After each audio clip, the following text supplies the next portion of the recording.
Hey guys, welcome back to Behind the Mic podcast. You got Astro Drev right here, and The real JC, what's up? yes, sir. And we on the segment Number 4. And on this segment is what is right. Yeah.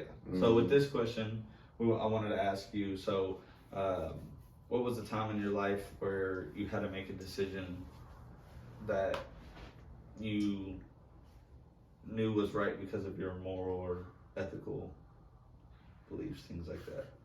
I hope I said that right. No, you good. I was starting thinking about a situation. Well, I'm not gonna get into super detailed with it. Try. But basically, Yeah. when I was younger growing up, I kind of had an issue with like trying to talk to my niggas female. And so You had a problem doing I that? had a problem doing that when I was like fucking like 13, 14, 15, whatever.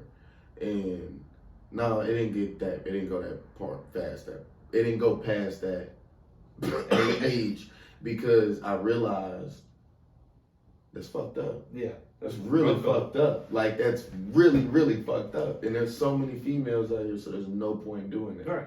Like if she a bop, let her be a bop. And don't say nothing to your nigga about it because he gonna feel a certain type of way.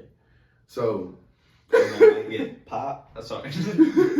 and so, but I wouldn't do it to like niggas, their actual girlfriends. It would just be like, oh, Yeah. like if it's just a little, little thing. I mean, Yeah. you ain't taking it serious, so why we taking it serious? But some of these niggas be taking it serious. Yeah. Like on the low, they be having feelings. And so I learned that. Yeah. So fast forward later. You don't remember. Fast forward noise. Get new friends, everything like that. And was dealing with a certain person. Things went left. Stopped dealing with that person. And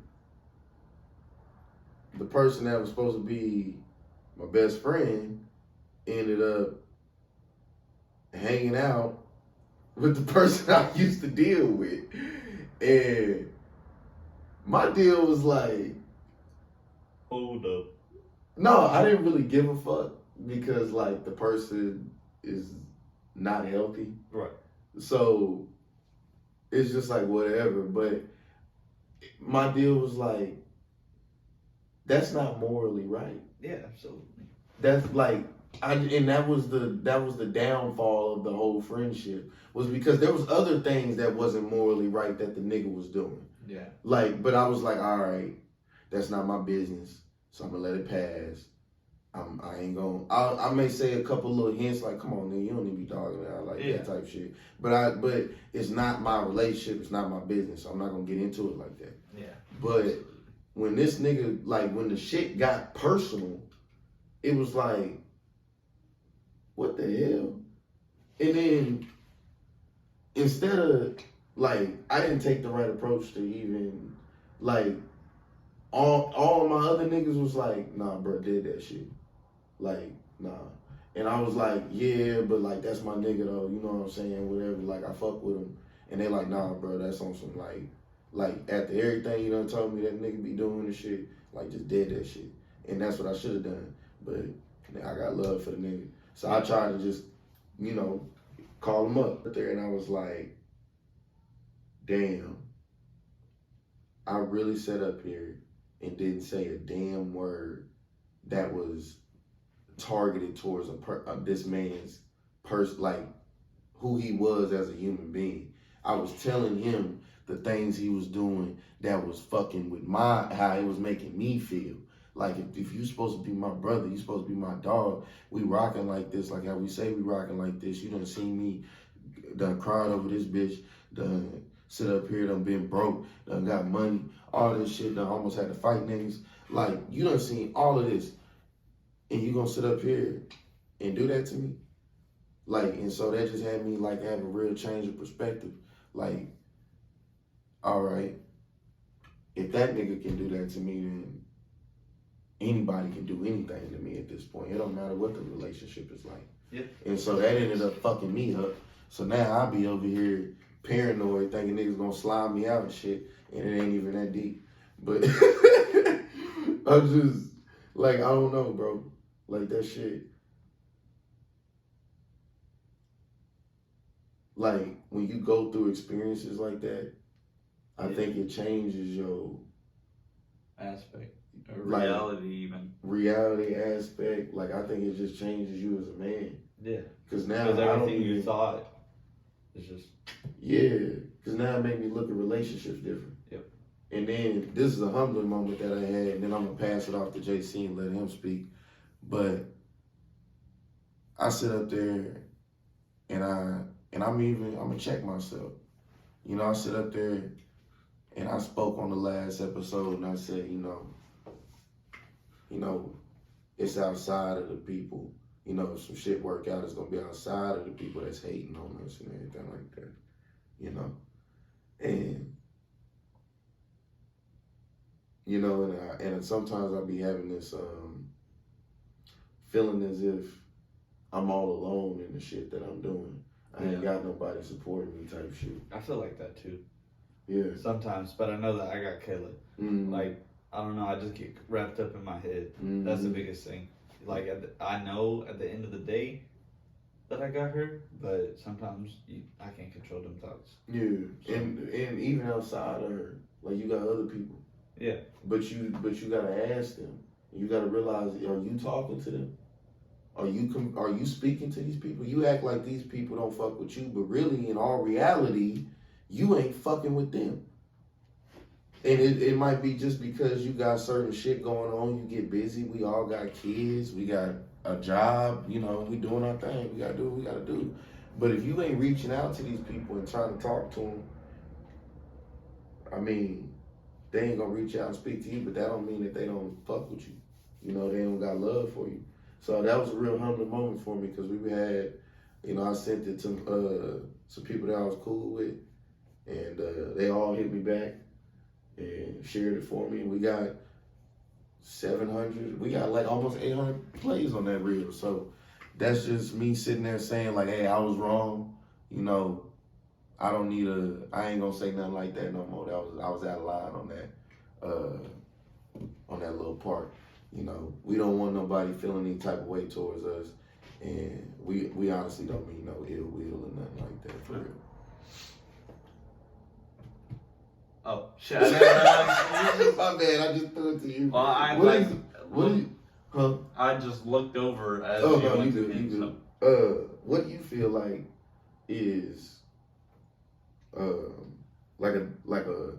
what happened in your life to where you like, okay, that shit ain't cool, and then when you seen it later on in life, you applied that moral feeling. You know what I'm saying? Like, I don't even know, to be honest. Like, you don't beat up your woman. So no, absolutely not. So did you ever see like a nigga beat up his bitch or something? You're just so blunt about it. My bad. Did you see something going on and it made you decide that wasn't what you wanted, and then you built a moral standpoint on that, and then later on in life, that moral standpoint was tested? I never understood addiction growing up, like all the way up until I was 17, 18, and life hit me. Well, I was 19, 20 when life hit me like a train, and I'd lost my first daughter to SIDS, and depression was really, really rough.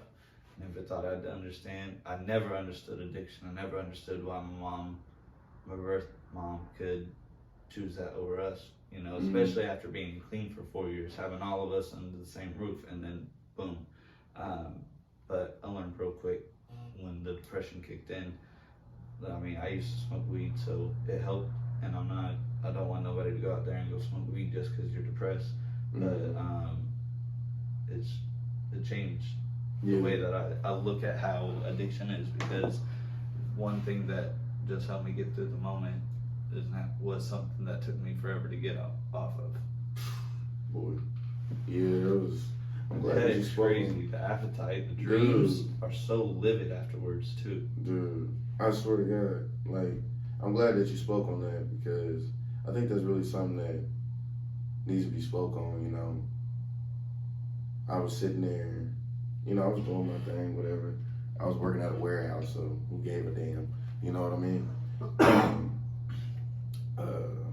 So I was just smoking alone, doing my thing, living life, and then it ended up getting to the point where I wake up every morning, I'm smoking blunt. throughout the day, you smoke a blunt. After you eat, you smoke a blunt. You're doing all these things, and you're not talking to your parents because you don't want them to know that you're high. Yeah. And Yep. I mean, some of I y'all remember. parents, you know what I mean? Some parents don't give a damn. My parents, you know, they was just like, man, you don't need to be doing that. And they was right. And, you know, and it's not until some real shit in your life happening that you realize it. That you realize, like, okay. There was no actual need for it. Yeah, this shit is holding me back. I can't expand my mind. Because I sit up there, I joined the military. And obviously, if you join the military, you gotta stop doing certain shit. Yeah. And so I joined the military. I went through fucking hell in there. The shit was terrible. And I got Did out. the recruiters lie to you? Yeah. They do that apparently a lot. Yeah. Yeah. I seen someone today, she said, I got 7 cents in my account right now. Civilians, I can't get by paycheck to paycheck. I don't know what I'm doing today. I don't know how I'm gonna survive. This is fucking, dude, it was terrible. They sit up there and told me, hey, I really want y'all to listen to this. If you ever plan on joining the military, don't. Yeah. No, but if you really want to and you think it will better your life and everything like that, go ahead and do it. But make sure that whatever job you pick, that's the job they fucking send you on.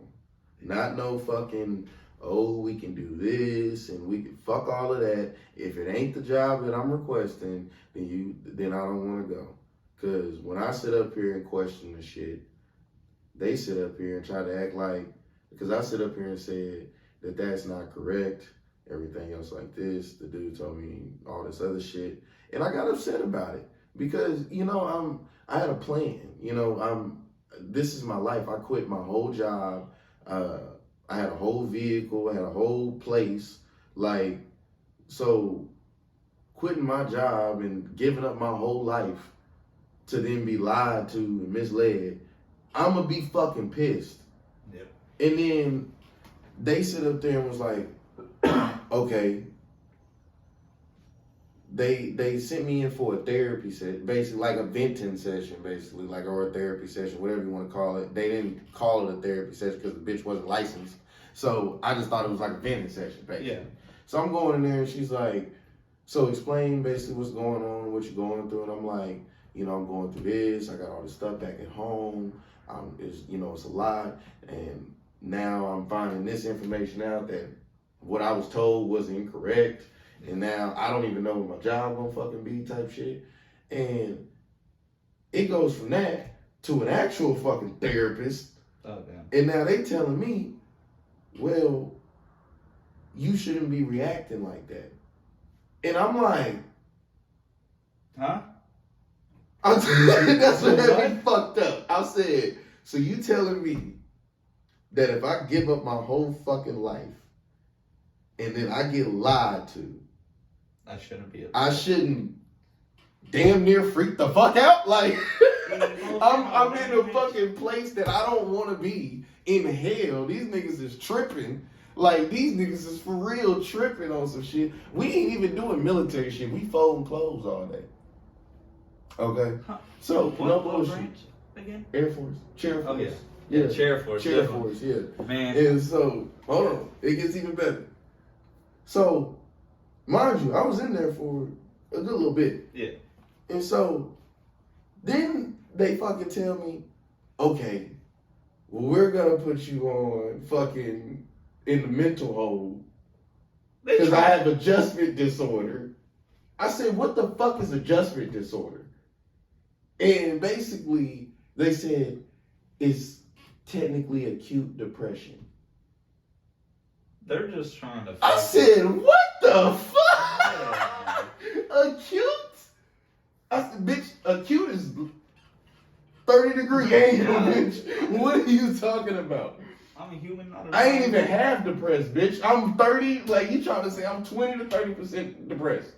That's so dumb. What? Like, okay, so... I'm depressed because y'all No, lying. I'm about to tell you, I got depressed where I went. These niggas fucked me up.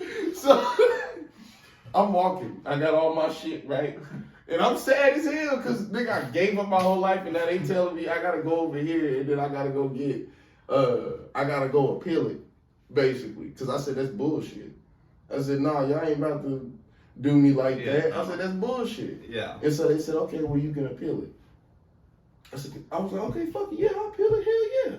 So I'm marching. I'm proving y'all wrong. I'm going. So I go over there. It's niggas riding bicycles with no bike.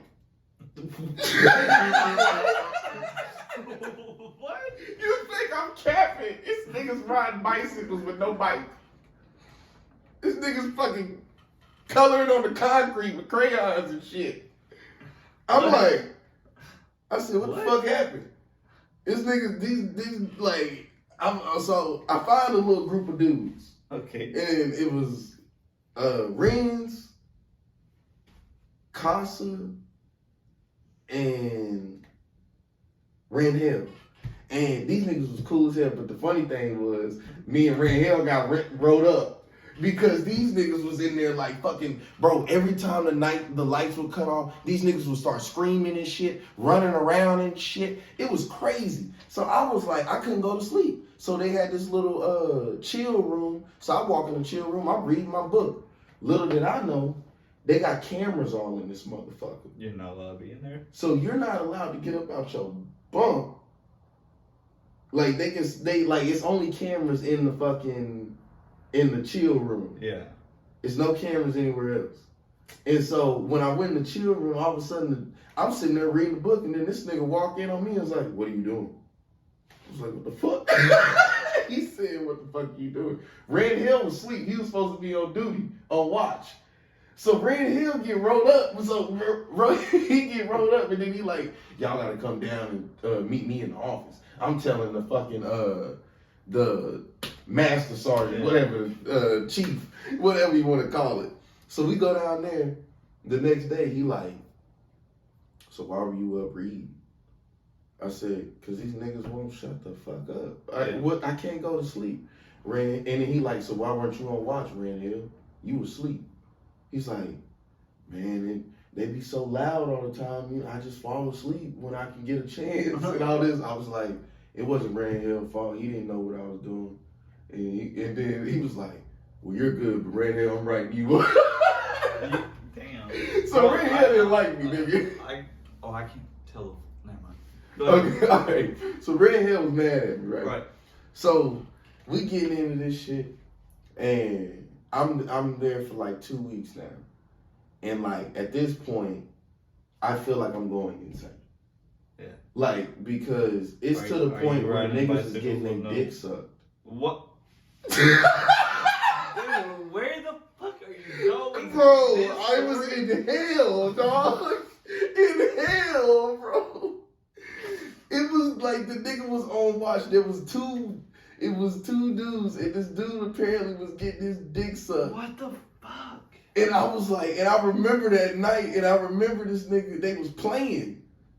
Yeah, it was weird. Like, niggas be running around in their drawers and shit. And these bunch of grown-ass men. Hell no. And I'm just like, bro, you get your dick. I'll go away. I'm like, nah, like, because at first he was like, bro, he ran out the shower naked and shit. Oh, hell no. He was on some weird shit, bro. I'll kick that bitch. Bro, I was so upset. I was like, man, this is gay factory. Like, like, this is what jail feel like. I felt like, nigga, because, like, these niggas still waking us up at 4 o'clock in the morning. To ride bicycles with no bikes. No. They waking us up to make us do the fucking songs and shit. And they trying to kick us out. You sound like you was gonna cry when you said Bro, it was terrible, dog. The only good thing was the French toast. I swear to God, that was the best French toast ever. Tuesdays and Thursdays was amazing. The rest of that shit was horrible. Would you go back for the French toast? Really, that French toast was ass. But when you in hell, you gotta make the best of shit. You gotta find something to look Yeah, nigga, they had whole grain pancakes. Who does that? Who does that?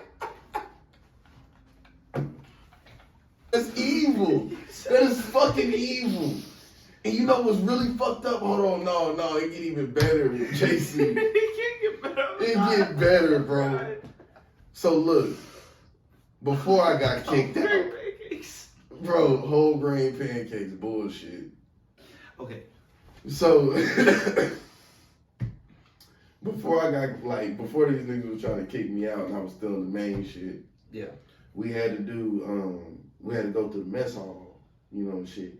And these niggas would be sitting up at this big ass table like some fucking Vikings. Yeah. Like trying to pick us out who bitch made. Like, you, what do you like, nigga, I'm not even playing, like just tripping. Like you ain't walking right. Like you ain't eating right. Crazy, you ain't drinking right. Stop talking.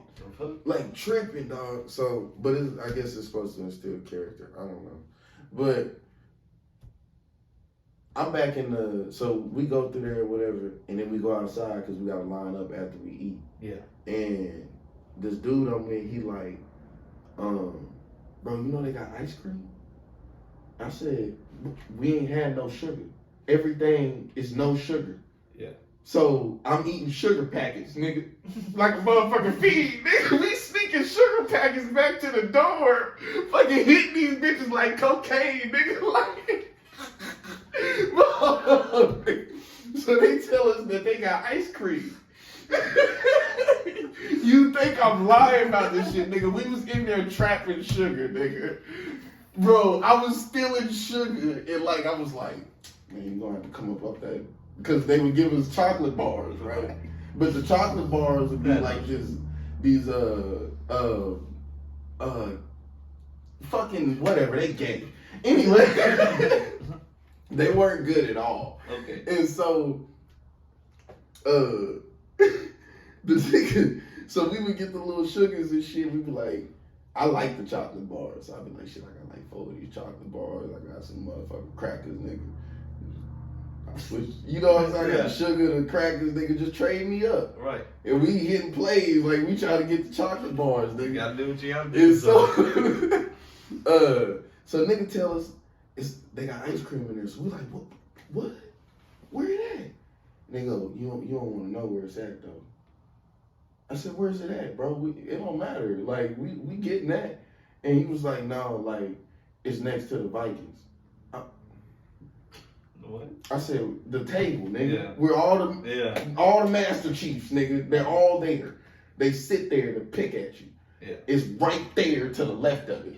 So you gotta go all the way in the corner, like on the side of the fucking table. So you gotta, and there's squares when you walk up. You can't deviate from the squares. So you literally have to walk a straight line up, do a left face, and then go to the thing and then do a rear bout and leave like that. Yeah. And if you don't, then they gonna get on your ass. And you might not get to eat the ice cream. And apparently somebody tried to get the ice cream and it didn't go well. Yeah. And I was like, bro, we ain't never gonna get that ice cream. You did it? Nope. You think I'm about to go up there with No, them you niggas? didn't. Okay, no. I didn't know. Bro, I Oh, was you was feeding. The sugar was doing it. All right, guys, we done with this part of this segment. We'll be right back with the viewer questions and to end this right off. Thank you very much.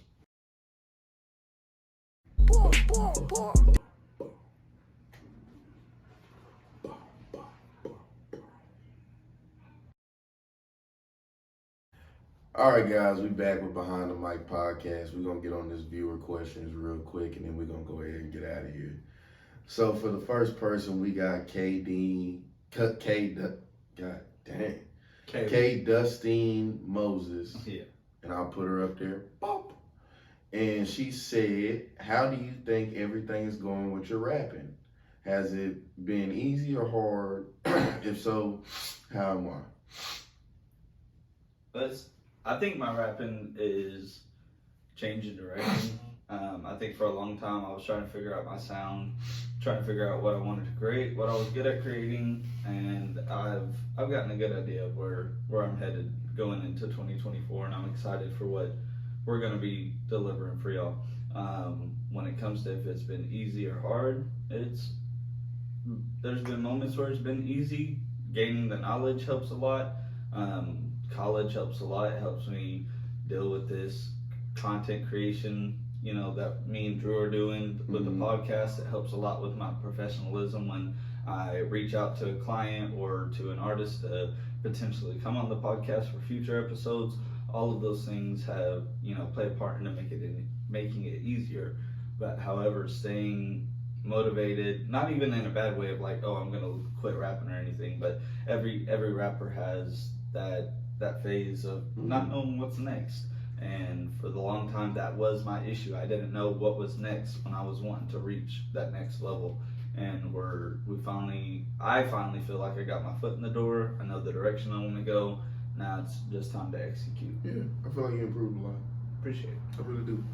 I feel like it's a whole different JC, to be completely honest. Like the sounds not completely changed. It's still you at the end of the day. Yeah. But it's just more comfortability in there. Confidence. And I think understanding of different flows. Yes. And I think that's and knowing that not to switch flows, that was a big problem. Yeah. For me, shit, like he said, sometimes it's easy and sometimes it's hard. It's 3 o'clock in the fucking morning right now, so. Yeah, so we're pretty tired, and I'm gonna be up tired at 6:30. Yeah, I got 2 kids waiting on me in the morning, so I gotta wake up too. It's the hard knock life for us. So yeah, you know, it's got its times. Rapping, I spoke on a little bit last podcast. It hasn't been a good road, but this is actually at the point where I'm at now. With my buddy, with the stuff we're trying to build and set up, I really think it's gonna work out pretty well for us. And for me, myself, I feel like it's gonna work out well. I got a game plan. I'm trying to get everything the way that it's supposed to be. So where y'all getting a lot of content all at one time. Y'all getting quality music videos, everything. Y'all know the gist. But a lot of it is just preparation. Yeah, for we sure. Spoke about that a lot, so. For sure. So on the second question, it comes from the realist Isaiah McEntry, and we're gonna pop that up there. And it says, how do you feel about the gender wars going on in our generation? Gender wars? Yep. Like LGBT and everything like that? I think it's just talking about, I just took it as like how like women don't fuck with dudes. Man. But that's just lies. I don't know. I think, I don't know. It depends on what type of person you are. If you're going to be feeding into that type of stuff, you're going to see men negative and vice versa. Yeah, actually, I'm glad that you said that. That's a good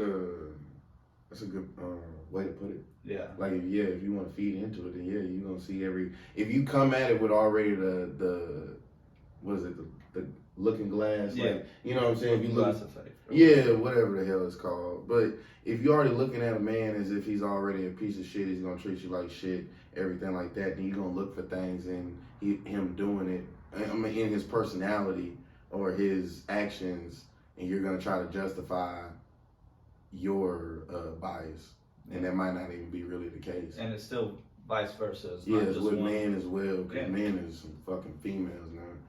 But at the same time, I do think a lot of people are starting to realize that as they grow up, they do want love. I think a lot of it was just maturing, at least from my feed, like what I see. I see a lot of music though, and every once in a while, some shit like that will pop through. No. I just seen the other day about a chick talking about she called CPS on her ex-boyfriend. I'd seen that too. Yeah. I did see that actually. Well, they were older though too. Were they not? No, I don't know. No, that bitch just had terrible plastic surgery. Yeah. These bitches be talking about some crazy shit. Yeah. I mean that. I'll be like, what the fuck? Like, I don't really feel. Okay. Wait, are you done answering? Well, I just hope that I gave a good answer within that. That's all I was gonna say. Gotcha. For me, also thank you, Isaiah, for the. Oh yeah, thank you. For me, on the gender wars, like, I do see like a lot of male hate, but I see a lot of female hate. Yeah. It's always been female hate. I mean, if we want to be completely honest, niggas been talking about dogging females out since the beginning of fucking time. So, But I mean, I do want to say something, and this is like me being open. Like, I'm a stay-at-home dad. Most people probably don't even know that. I used to work the first 3 or 2.5 years of mine and Kayla's marriage and everything. But we switch our system. She works, I stay home, and it just works for us. And growing up in a family where the man goes to work, the man provides and things like that, it takes a heavy toll on someone who feels as though they need to be providing. But Kayla being as supportive as she is it works. So that's where I'm open-minded to. Well, I think that's more gender roles. Okay. You know what I mean? Yeah. Like that's like a stereotype of what a gender role would right. be. And I just like on the gender wars kind of. I mean, he may have been talking about LBGT. I'm just trying to give as much. Yeah, no, I understand what you're saying. Like he made it. I mean, how you feel about that part? LGBT, I don't know. I mean, everyone's a person. Everyone deserves love and respect. I don't think that I definitely do not think it should be pushed onto our children of the country and things like that. That's if you think that you're fucking insane, please subscribe to RVP or the Real JC. Don't do none of that because these kids need to grow. If they want to, as a kid develops and as they grow up, if they're bi, gay, LG, whatever pronouns they choose, that should be taught within sex ed in high school, within the same male and female. You know, that it shouldn't be exposed to them at such a young age. You know, it shouldn't have took Tennessee school 4 months to take a book that teaches a boy how to give another boy head, and that's just my personal opinion. Yeah. What? It took a school in Tennessee 4 months to remove a book with imagery teaching of how to suck dick from another guy in the library. The fuck? There's a press conference, you can hear all about it. I don't know what the fuck all that about. It's crazy. But that's just my opinion. And I hope I don't disrespect. I mean, you're just fucking weird. For me, I don't really give a fuck who you fuck.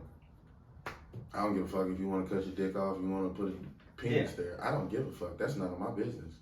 Like, on that part, like, so I don't care on that. I don't agree with trying to indoctrinate the youth. Yeah, that's a little strange to me. Cause a kid don't even know what the fuck sexuality is. So like, why are you even teaching you know what I'm saying? Like they just a kid. Like my daughter loves to do boyish shit, and she loves to do girl shit. Like who gives a damn? She likes to climb on top of shit too. Yeah, she like to climb like. One of Sumi's a freaking I got the youngest one's a savage. Like she should have been a boy because she be punching. Like I'm talking about this little nigga gonna be something crazy. I don't know. And then the other one, she climbs on stuff. She's just outdoorsy. She loves to go outdoors. Like I don't even take that as her doing boyish things or girlish things. I take that as that's a fucking kid. Yeah, she's exploring. Like. Hell, when I was fucking a kid, like, I was like, shit, let me wear pink, because apparently, like, girls like pink. I like what girls like. Duh. Like, what the hell? Like, I'm a dude, of course. Whatever she like, I like that too. Yeah. Shoot, you like going to get your nails done? Shit, I like getting my feet done. They look a little ugly, so let's go ahead and get this popping. What the hell? I'm serious, man. Like, I don't know. It's strange to me. But we're going to get on the last question of the day. And it comes from my boy Hush Allen. We're going to pop that up there. And who has the biggest comeback of 2023 in the industry? I want to know your answer. What is it? I said Rich Homie Quan. Rich Homie Quan? Rich Homie Quan. I ain't listening. Yeah, I don't blame you. No. No, it's good. Like, it's fire as shit. But, what was good about it? Huh? What was good about it? I just wasn't expecting it. Gotcha. Like he just started coming out of nowhere with like it was really crazy, bro. because like I seen one music video that said Rich Homie Quan. I'm like, come on, man. This nigga good. You know what I'm saying? Because that's like Hurricane Chris posting some shit. Like, I'm not about to go watch his shit. It ain't like I don't respect Hurricane Chris as a lyricist. It's just, nigga, you old. I don't want to hear from you. So, Drew dissing everybody. Well, no, I don't. He dropped like 3-4 music videos and then shit. I was like, fuck it, I'm gonna start listening to it. I listened to one. I was like, damn. Yeah. I listened to 2. I'm like, Oh, damn. shit. Like, this nigga got a song, Black Shade or Dark Shades. Dark Shades on. You can't. I'm gonna play a little sound audio because it's fire and I want y'all to hear it. Anyway, he had that song. He had some other shit, and I was like, man, this is good. So I downloaded the album on Apple Music, listened to it, and it's like, I mean, when I say he got a good album, I'm not really meaning it as in like J. Cole level. Yeah. I mean it as in like he got like 6-7 songs on there that's good. That probably out of like 16. I don't know if that's a comeback, man. I'm just saying for me. I don't know. I don't listen to them. Who the fuck else would I think? But Bootsy rapping about his daughters stealing his fucking car because his baby mama put fucking child support on him? 50 Cent's out touring right now. No, he knocking bitches out with mics. I thought that was Kevin Gates with his foot. Huh? I thought that was Kevin Gates with his foot. No.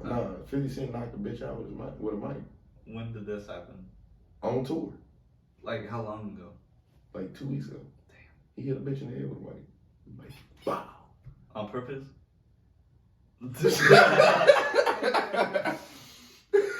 Wow. If you see how this nigga threw it, like, it's like, what was you aiming for? Because, like, nigga, you threw that shit hard as hell. Like, because if I'm mad at the mic, I'm not going to throw it in the crowd. Yeah. I'm going to throw it at the stage. Right. I'm going to throw it at the producer in the back. I don't know. Like, this nigga, like, Chunked that shit? he threw this shit like a fucking baby mama throwing a brick through a car window. I swear to God, he was determined to hit some shit with this.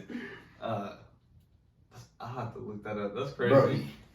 Bro, he threw harder than he did at the Mets' first pitch. Oh, damn.